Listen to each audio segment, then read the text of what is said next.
yaa xayra dayfin ataa bil bishri wal madadi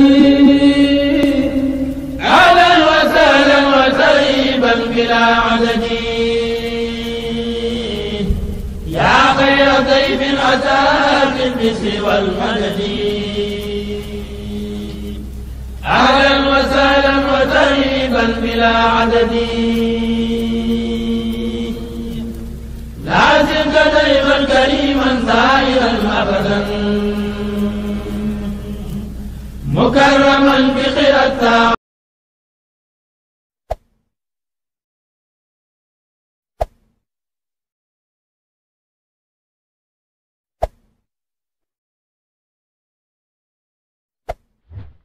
يا خير ضيف اتى بالبشر والمدد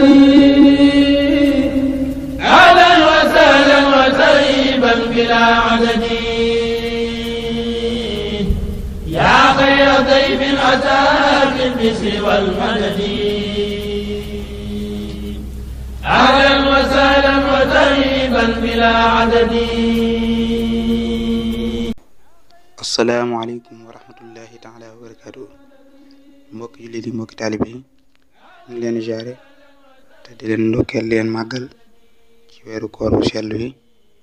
tey jiital ci suñu nuyoo Cheikh Mountakha Mbacké Bassirou di ñaan yàlla mu yàggal ko fi lool te ànd ak wér ba naal yi mun naale yéeni liggéeyal maamam ju tedd yi mu eggale ko ci jàmm te ñaan nit suñu borom subhanahu wa taala mu jeexal fi mbas mu bon mi nga xamante ni dafa wër àdduna bi yépp. ginnaaw ba loolu jàllee ngeen di am naafila bis bi fii ci FTM di Fallou Touba Média neen ko baaxoo amee fii ci seen YouTube bi di Fallou Touba Média di leen wax ngeen woy di abonné wu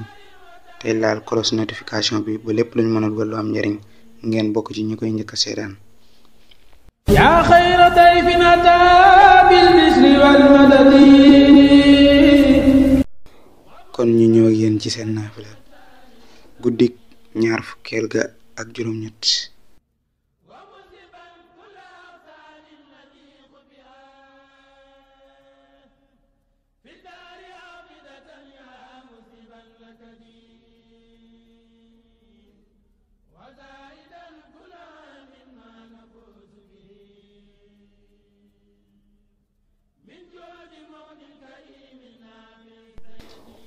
Sëriñ Souhaïbou Mbacké nee na guddi ñaar fukkeel ga ak juróom-ñett ku ko naafile bu noppee mu jéggalu yàlla lu mu man kon des na ko jéggal bàkkaaram yu njëkk ak yu mujj. assalaamu aleykum wa rahmatullahi wa barakaatuhu. yaa xayra dayfin ataa bil bishri wal madadi ahlan wa sahlan wa tarhiban bilaa adadi yaa xayra dayfin ataa bil bishri wal madadi ahlan wa sahlan wa tarhiban bilaa adadi